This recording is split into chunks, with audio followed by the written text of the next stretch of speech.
This channel does not promote any violent, harmful, or illegal activities. All content provided by this channel is meant for an educational purpose only. Top quality और consistent performance के लिए सिर्फ silver pump नाम याद रखना। দীঘায় জগন্নাথ মন্দির নির্মাণের সময় সস্ত্রীক দিলীপ ঘোষ পৌঁছে যাবার পরেই কিন্তু দলের অন্দরে রোষের মুখে পড়লেন তিনি। তৃণমূলে যাবেন দিলীপ ঘোষ? টিভি9 বাংলার ম্যানেজিং এডিটর অমৃতাংশু ভট্টাচার্যের প্রশ্নে অকপট দিলীপ ঘোষ। দলকে শিক্ষা দিতে তৃণমূলে যাব কেন? দল ছাড়লে রাজনীতি ছেড়ে দেব। দিলীপ ঘোষের মান তৃণমূলের থেকে অনেক উপরে মন্তব্য করলেন দিলীপ ঘোষ। আপনার স্বাভিমানে লাগলে আপনি দলকে শিক্ষা দিতে তৃণমূলে যেতে পারেন? তৃণমূল কেন যাবো? দলকে শিক্ষা দেওয়ার অনেক জায়গা আছে। আর দলকে শিক্ষা দেবোই বা কেন? দলটা ছেড়ে দেবো। আর দল ছাড়বো না, রাজনীতি ছেড়ে দেবো। মানে সেই অর্থে কেন যাবো? টিএমসি খুব ভালো জায়গা নাকি? না, খুব ভালো লোকেরা থাকে ওখানে। যারা এটা বলে তারা খুব উঁচা কথা বলে। দিলীপ ঘোষের স্ট্যান্ডার্ড টিএমসির চেয়ে অনেক উপরে। দিলীপ ঘোষ একটা পার্টি খাড়া করেছে, তারা চামচাগিরি করে পেট পোষে না ওখানে গিয়ে। বহু মানুষ বহুভাবে বলেছেন সমাজে কাজ করার জন্য। আমার এটাই মিশন। তো পার্টি আমাকে সুযোগ দিয়েছে, টিকিট দিয়েছে, এমএলএ বানিয়েছে, এমপি বানিয়েছে, নেতা বানিয়েছে, আর কি দেবে? তো এর পার্টির প্রতি আমার কোনো ক্ষোভ নেই। যতদিন পার্টির প্রয়োজন হবে আমি রাজনীতি করব, আমার কোনো প্রয়োজন নেই। তৃণমূলের ওয়েলকাম হতেই পারে, ইচ্ছে হলে অনেক কিছুই হতে পারে। মমতাও জানেন আমি তৃণমূলে যাব না, মন্তব্য দিলীপ ঘোষের। আপনার দলের কর্মীরা দলের পতাকা নিয়ে, আপনার দলের পতাকা নিয়ে আপনার গাড়ি আক্রমণ করছে, আপনাকে আক্রমণ করছে, গালিগালাজ করছে। অন্যদিকে তৃণমূলের কর্মীরা তারা আপনাকে ওয়েলকাম বলছে। হতেই পারে, কে এদিকে আসবে কে ওদিকে যাবে সময় কে বলতে পারে। মানে আপনি আমি যাদের সঙ্গে বন্ধুত্ব করেছি তাদেরকে কিন্তু বিজেপিতে নিয়ে এসেছি। যে আমার সঙ্গে শত্রুতা করেছে সেও বিজেপিতে এসছে। সে তো ওরা আমি নাম বলে দেবো, সে তো বলছে যে কিন্তু দিলীপ ঘোষ যায়নি। দিলীপ ঘোষের সাথে বন্ধুত্ব আছে বলে আমরা আমাদের অনুষ্ঠানে দিলীপ ঘোষকে নিয়ে এসেছি, এরপর দলে নিয়ে আসবো। আমার কোনো আপত্তি নেই। সেও ভগবানের মহাপ্রভুর ভক্ত, আমিও ভক্ত, এ তো আছেই। আর আমাদের হিন্দু দর্শন বলে যে পিণ্ডে সব ব্রহ্মাণ্ডে, সবার মধ্যে আত্মা আছেন, সবাই বন্ধু। আমরা তো জানি সবই মানে হিন্দুত্বে বলে যে সবই তার ইচ্ছে। এটা যদি আমি মানি হিন্দু পার্টি তার ইচ্ছেতে ভুলটা কি আছে? না না, কোনো অসুবিধা নেই। বলছি তার ইচ্ছেতে আপনি তৃণমূলেও চলে যেতে পারেন। ইচ্ছা হলে হতে পারে, কোথায় উপরে চলে যেতে পারি, তৃণমূল কি। তা আমার কর্মীরা বিশ্বাস করে, যারা বিজেপি করতে এসেছে দিলীপ ঘোষকে দেখে, তারা জানে, এটা মমতা ব্যানার্জিও জানে যে দিলীপ ঘোষ কোনোদিন টিএমসিতে যাবে না। আমরা যোগাযোগ করেছি তৃণমূল নেতা জয়প্রকাশ মজুমদারের সঙ্গে। জয়প্রকাশ বাবু, দিলীপ বাবু তো বলছেন যে তৃণমূলের ওয়েলকাম হতেই পারে, কিন্তু মুখ্যমন্ত্রী মমতা বন্দ্যোপাধ্যায়ও জানেন যে দিলীপ ঘোষ তিনি তৃণমূলে যাবেন না। আপনার রিয়াকশন? সব থেকে বড় কথা, এই প্রশ্নটা কে তুলেছেন যে দিলীপ ঘোষ তৃণমূলে যেতে পারে, সেটা তো তৃণমূল কংগ্রেসের কেউ তোলেননি। তিনি এসছেন একটা মন্দির দর্শনে, দেব দর্শনে আসছেন বলেছেন, এবং মমতা বন্দ্যোপাধ্যায়ের সঙ্গে সেখানে সৌজন্য সাক্ষাৎকার হয়েছে, বসেছেন পাশাপাশি কথা বলেছেন। এটাই তো সুস্থ সমাজের নিদর্শন। তার জন্য বিজেপির বেশ কিছু নেতা, এবং আমি বলতে পারি তারা হচ্ছে বিজেপি, আদি বিজেপি নয়, নব্য বিজেপির সব নেতা, তারা হই হই করে উঠেছেন যে তৃণমূলে যাচ্ছেন, যেন দিলীপ ঘোষ বিজেপি ছেড়ে তৃণমূলে গেলে তাদের রাস্তা পরিষ্কার হয়। তারাই বলেছেন, সুতরাং তার কি উত্তর দেওয়া যায়? এটা বিজেপির একান্ত নিজের ঘরের ব্যাপার। সেখানে আরএসএস বা সংঘ ঘনিষ্ঠ লোকজন আর নতুন যারা গেছে, যারা বিজেপি আগে করেননি বা সংঘ কি জানেন না, তাদের মধ্যে একটা তীব্র সংঘাত চলছে। নব্য বিজেপি, আদি বিজেপি, তীব্র সংঘাত চলছে। তো তারই বহিঃপ্রকাশ এখানে আসছে। এখানে তৃণমূল কংগ্রেসের কি বলার আছে?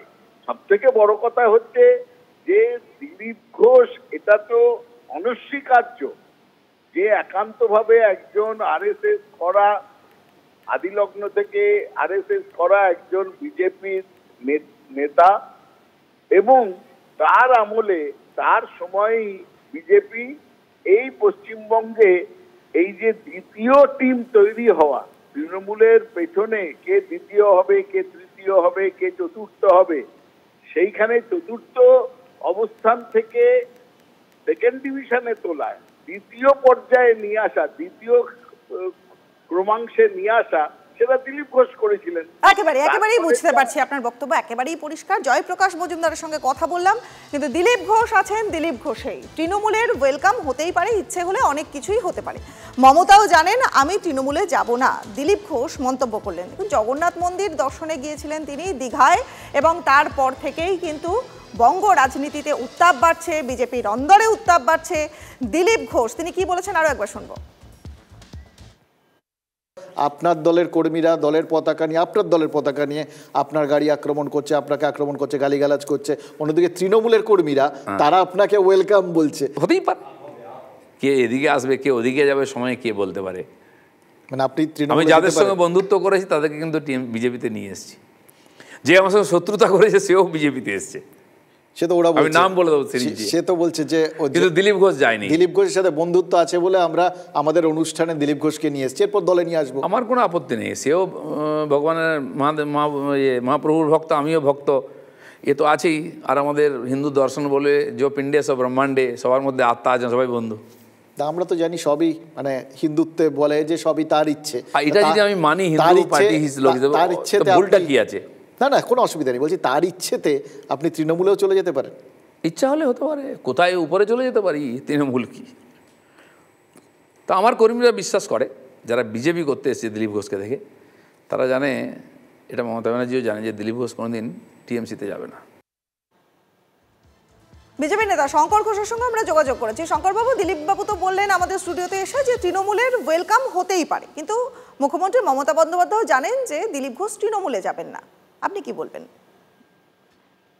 দেখুন, দিলীপ বাবুর প্রজ্ঞা আমার থেকে অনেক বেশি, ফলে তিনি কোথায় যাবেন কোথায় যাবেন না এর বিতর্কের থেকেও সব থেকে যেটা অনেক মানুষের কাছে খটকা লেগেছে, যে রাজ্য প্রশাসনের হাতে হিন্দুদেরকে বাড়িতে কুপিয়ে কাটা হচ্ছে, তার রক্ত মাখা রয়েছে, যে রাজ্য প্রশাসনের গায়ে পশ্চিমবঙ্গে হিন্দুদের উদ্বাস্তু হতে হয়েছে, তার দাগ লেগে রয়েছে, সে কাউকে স্বাগত জানাচ্ছে যিনি এই রাজ্যে ভারতীয় জনতা পার্টির বিচারধারাকে প্রতিষ্ঠিত করবার ক্ষেত্রে অগ্রণী ভূমিকা নিয়েছেন। ফলে স্বাভাবিকভাবেই এই নিয়ে মানুষের মনের মধ্যে অসংখ্য প্রশ্ন তৈরি হয়েছে। দিলীপ বাবুর যে যুক্তি, সেই যুক্তি বা তার দেখা, তার সাথে মানুষের সাধারণভাবে দেখাটা মিলছে না বলেই হয়তো এই বিতর্ক হচ্ছে। এবং আমি বারবার করে একটি কথা বলেছি যে ভগবান তো সর্বত্র থাকেন, মন্দির হিসেবে তিনি যা প্রতিষ্ঠা করেছেন রাজ্যের মুখ্যমন্ত্রী, সেখানেও ভগবান থাকবেন। কিন্তু প্রশ্নটা হচ্ছে ভগবানকে নিয়ে যে ছলচাতুরি মমতা ব্যানার্জি করেছেন, অর্থাৎ জগন্নাথ কালচারাল সেন্টারের নামে তিনি মন্দিরের উদ্বোধন করে আসলে তো জগন্নাথ দেবেরই অপমান করেছেন। ফলে এই ব্যাপারগুলো মানুষের সামনে তুলে ধরা প্রয়োজন ছিল বলে আমি অন্তত মনে করি। এবার মন্দিরে কেউ যেতে পারে, সেটা যাওয়ার প্রত্যেকের অধিকার আছে, কিন্তু যিনি স্বাগত জানিয়েছেন তিনি আসলে একজন হিন্দু বিরোধীর প্রতীক। আমি আগেও বলেছি, রেড রোডের নামাজ পড়তে তিনি যখন যান, সেখানেও তিনি মুসলিম সম্প্রদায় বা ইসলামের একেবারে বুঝতে পারছি। অনেক অনেক ধন্যবাদ আপনাকে। বিজেপি নেতা শঙ্কর ঘোষের সঙ্গেও কথা বললাম আমরা। সবাই ভেবেছিল মমতা বন্দ্যোপাধ্যায় মসজিদ বানাবেন, কিন্তু মন্দির বানালেন। এটা আমাদের অনেক বড় জয়। মোদি উদ্বোধন করলে মন্দির, মমতা উদ্বোধন করলে নয়। এ বিচার আমার নয়। টিভি9 বাংলার মুখোমুখি হয়ে বললেন বিজেপি নেতা দিলীপ ঘোষ। আগের দিন যখন আপনি বললেন যে আপনি গোটা বিষয়টা এটাকে মন্দির মানছেন না, এটাকে রাজনৈতিক উদ্দেশ্য প্রণোদিত একটা উদ্যোগ মানছেন, সেটাই পরের দিন আবার বা আজকে আবার তার উল্টো বলছেন। মানেনি কোথাও আপনার আমার বাইরে আমি কি বলেছিলাম যে সরকারি পয়সায় যেন না হয়। কাশী বিশ্বনাথ তো যেটা পুনরুদ্ধার হলো সরকারি পয়সায় হয়েছে, মোদিজি উদ্বোধন করেছেন। ফুরফুরা শরীফের সাহেবজাদা বলেছেন যে আমাদের জন্য মসজিদ বানিয়ে দাও। তো মুখ্যমন্ত্রী কি মসজিদ মন্দির বানাতে থাকবেন? আর সবাই ভেবেছিল যে মমতা ব্যানার্জি মসজিদই বানাবেন, কারণ তিনি তো ওই পলিটিক্স করেন। কিন্তু যে মন্দির বানাবেন, এটা আমাদের কত বড় জয়, এটা ভগবানের মহাপ্রভুর কৃপায় হয়েছে। আমি পলিটিক্সের কথা বলছি। যে বিজেপি মন্দির পলিটিক্স করেছে, মন্দিরকে কেন্দ্র করে আমাদের সংস্কৃতি গড়ে উঠেছে, সে মন্দিরকে বিজেপি বয়কট করতে পারে? বিজেপি বয়কট করেনি। ব্যক্তিগত ব্যাপার, রুচি, ইচ্ছা, সমস্যা আছে, কেউ গেছে কেউ যায়নি। আমাকে যদি আমার সভাপতি বলতো যাবেন না, তাহলে আমি যেতাম না।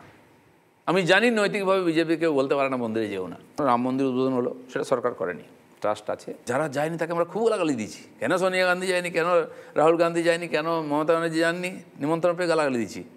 যদি আমাকে গালাগালি দেয়, ভগবানের কাছে নিমন্ত্রণ হয়, তুমি যাওনি কেন? ভাই ডবল স্ট্যান্ডার্ড হয় না। মোদিজি উদ্বোধন করলে মন্দির, মমতা করলে মন্দির নয়, এ বিচার আমার নয়। কে মন্দির উদ্বোধন করেছে 4 দিন পরে লোকে ভুলে যাবে। এই দেখে যাবে কি লোকে যে কে উদ্বোধন করেছে, কার নাম আছে, কালীঘাট কে করেছে? রাম মন্দিরও কে উদ্বোধন করেছে 4 দিন পর ভুলে যাবে? ভুলে যাবে তো। নরেন্দ্র মোদী যুগ যুগ থাকবেন না, তার নাম থাকবে না, কোথাও ফলকও থাকবে না, ওখানে হয়তো থাকবে, কে দেখতে যাবে?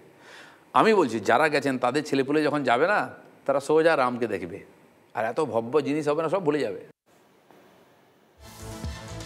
দলের কাছে কোনোদিন কোনো কিছু দাবি করেননি মন্তব্য করলেন দিলীপ ঘোষ। পাশাপাশি রাজ্যের বিরোধী দলনেতা এবং সুকান্ত মজুমদারের নেতৃত্ব নিয়েও TV9 বাংলায় মুখ খুললেন বিজেপি নেতা। না, এটা না অনেকে বলছেন যে আপনি ভেবেছিলেন আপনাকে এই সভাপতির দৌড়ে রাখা হবে, যেহেতু রাখা হচ্ছে না তাই এখন ভেসে থাকার চেষ্টা দৌড়ে করছেন। নাই, দিলীপ ঘোষ কোনোদিন দৌড়ায়নি। হ্যাঁ, পার্টির কাজে সারা পশ্চিমবাংলা দৌড়েছে, আপনারা ভালো করে জানেন, রোজ নিউজে আসতো।